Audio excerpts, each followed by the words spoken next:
안녕하세요. 최재봉의 마케팅 톡톡입니다. 오늘은 지난 2월 28일 날 네이버에서 블로그나 카페 노출 운영 정책에 대해서 발표를 했습니다. 그래서 이번 달 3월에 많은 변화가 좀 있을 것 같은데요.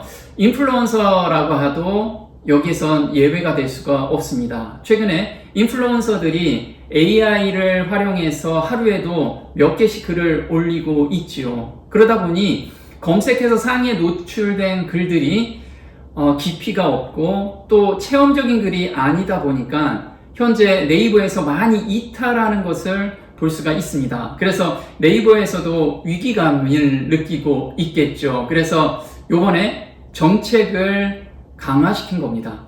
어떤 정책인지 그리고 우리가 어떻게 대응해야 될지 그 방법을 좀 알아보도록 하겠습니다. 2월 28일자 발표한 내용입니다. 현재 네이버 UGC 검색에는 C랭크와 그 다음에 다이아플로스, 그 다음에 유사 문서 판독 시스템이 지금 돌아가고 있다라고 합니다.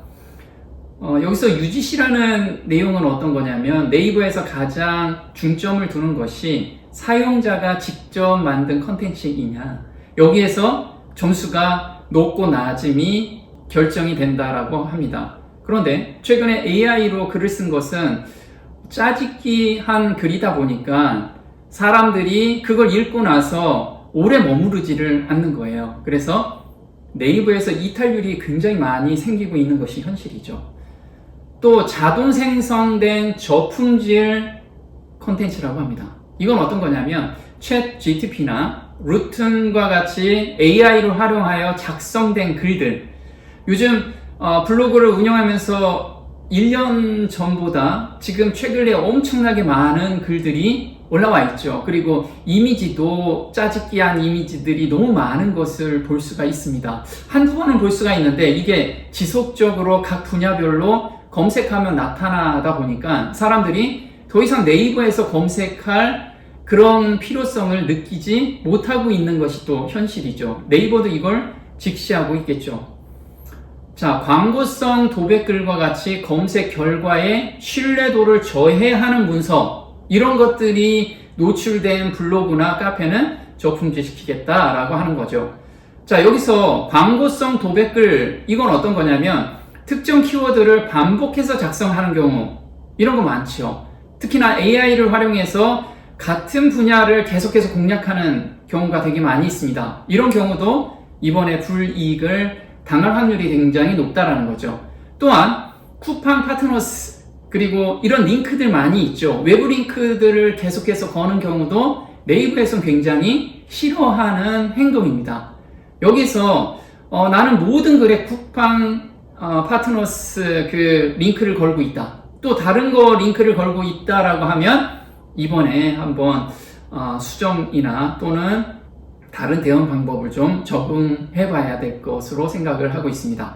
여기서 한 가지 예외는 굉장히 유익한 글들이 있습니다. 그 유익한 글을 통해서 쿠팡 파트너스 그 링크를 걸게 되면 그런 것은 네이버에서 허용하고 있다라는 거죠. 유사 문서 판독 시스템이 좀 더 강화가 된다라고 합니다. 그래서 글뿐만 아니고 이미지에서도 유사문서 시스템이 돌아간다고 합니다. 우리가 그전에는 이미지를 디지털 카메라나 또는 스마트폰으로 찍었는데 요즘은 툴이 너무 많이 나왔죠. 그래서 일정 패턴대로 이미지를 만들어 놓고 그 다음에 그걸 올리는 경우가 굉장히 많이 있습니다. 그런 툴들이 어떤 거냐면 미리 캔버스 같은 거 있죠. 그리고 캔바 같은 그런 프로그램을 활용해서 같은 이미지를 약간 변형해서 지속적으로 올리는 그런 분야들이 많이 있죠. 어떤 분야가 있을까요? 병원도 있을 거고, 그 다음에 법무법인들, 그리고 변호사, 이런 부분들은 딱히 새로운 컨텐츠가 없기 때문에 이미지 조금 바꾸고 내용 약간 바꿔가지고 상위 노출되는 경우가 굉장히 많이 있습니다. 예제로 지금 병원 같은데 이렇게 올린 경우 굉장히 많이 있습니다. 이런 거 이번 3월 달에 굉장한 변화가 있을 거로 예상이 됩니다. 그런데 이번 3월 달은 1년 전 정책이 있었습니다. 1년 전 2월 28일에는 생성형 AI 활용 문서를 노출시켜주겠다라는 그런 정책을 폈습니다. 그런데 1년이 지나서 모든 글들이, 대다수의 글들이 쓰레기 글들이 올라오다 보니까 정책을 바꾼 거냐? 이 부분을 좀 알아보도록 할게요. 자, 작년 2월 28일 날 발표한 내용입니다. 최근 생성형 AI 네이버 검색 QUE를 포함해서 AI 서비스가 창작 활동을 돕는데 활용 가능하게 되었습니다. 그래서 검색 노출 정책에는 변함이 없습니다. 라고 이렇게 발표를 하고 있습니다. 일부 사용자분들은 생성형 AI를 활용하면 검색 노출에 불이익이 있을지를 문의하시는데요. 좋은 문서라면 문서 생성 방식과 관계없이 검색에 노출이 가능합니다. 이렇게 이야기합니다. 여기서 단서 조항이 있습니다. 어떤 단서 조항이냐면 좋은 문서라면 AI로 생성돼도 문제가 없다라고 이야기를 하고 있어요.